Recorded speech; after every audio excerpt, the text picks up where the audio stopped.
যে মই মানে আজিকালি দেখিবলৈ পাওঁ যে অসমত যিটো ভগৱান কৃষ্ণৰ ভক্তিৰ বিষয়ে প্ৰচাৰ কৰিছিল মহাপুৰুষ শ্ৰীমন্ত শংকৰদেৱ মাধৱদেৱ এওঁলোক মহান বৈষ্ণৱ আচাৰ্যসকলে, এতিয়া আজিকালি অসমীয়া মানুহখিনিয়ে সেই মানে কিয় কৃষ্ণ ভক্তি কৰি আছে, নামঘৰত কিয় যাই আছে, তাৰ উদ্দেশ্যটো কি সেইটোৱে পাহৰি গৈছে। যদি তেওঁলোকক সোধা যায় যে আপোনালোক নামঘৰত কিয় যাই আছে, আপোনালোকে হৰিনাম কিয় লৈ আছে, তেওঁলোকে ক'ব নোৱাৰিব। তেওঁলোকে ক'ব যে নাই ঘৰৰ পৰিয়ালৰ সুখ শান্তিৰ কাৰণে বা কিবা এনেকুৱা এটা কথা কৈ দিব।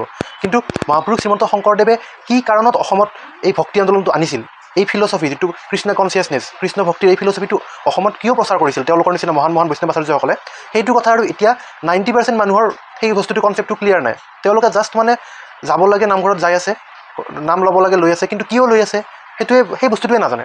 যেতিয়ালৈ আমি সেই মেইন উদ্দেশ্যটো গম নাপাম, আমাৰ মেইন যেতিয়ালৈ পাৰ্পজটো গম নাপাম লাইফৰ, তেতিয়ালৈ আমি কেতিয়াও আমাৰ ফুল 100% দি কেনে ভক্তিটো কৰিব নোৱাৰিম।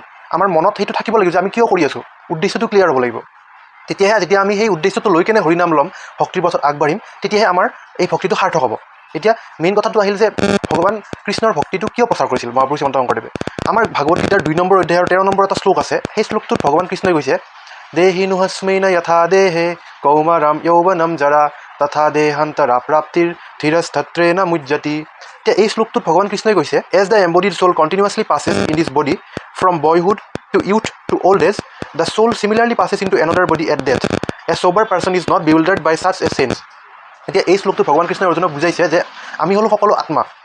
আমি কোনো এটা মই প্ৰিয়াংশু নহয় বা কোনো আমি মানুহ নহয়, আমি হ'ল আত্মা। আমাৰ এই শৰীৰটো প্ৰত্যেক জন্মতে সলনি হৈ থাকে। যেনেকৈ কাপোৰ এটা সলনি হয়, তেনেকৈ মানুহটো যেতিয়া মৃত্যু হৈ যায় তেতিয়া এই শৰীৰটো সলনি হৈ যায়। এই শ্লোকটোত এটা বুজাইছে যে আমি যেনেকৈ সৰু শৈশৱ কালৰ পৰা কৈশোৰ কালৰ পৰা এডাল্টহুড, তাৰপিছত অল্ড এজ, এনেকৈ যাই কেনে যেতিয়া বুঢ়া হওঁ, যেতিয়া আমি মৰি যাওঁ, মৰি যোৱাৰ পিছত শেষ হৈ নাযায়। তেতিয়া এই শৰীৰ মানে এই কাপোৰৰূপী শৰীৰটো ত্যাগ কৰি কেনে আত্মাটো এটা বেলেগ শৰীৰত গুচি যায়।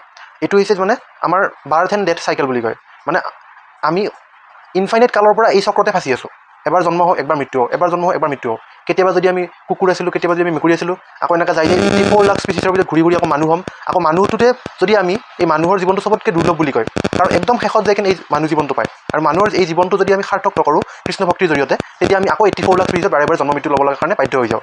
এতিয়া এই বস্তুটোৰ পৰা বচাবৰ কাৰণে মহাপুৰুষ শ্ৰীমন্ত শংকৰদেৱ, মাধৱদেৱ আৰু ইফালে চৈতন্য মহাপ্ৰভু, আৰু দক্ষিণ ভাৰতৰ ফালে ৰামানুজাচাৰ্য, মাধৱাচাৰ্য, নিম্বাৰ্কাচাৰ্য, মীৰাবাই, এওঁলোকৰ নিচিনা মহান বৈষ্ণৱ আচাৰ্যসকল আহিছিল কলিযুগত, যাতে আমাৰ কলিযুগৰ এই মানুহখিনিক বুজাব পৰা যায় যে হৰিনামৰ বাহিৰে আৰু একো উপায় নাই।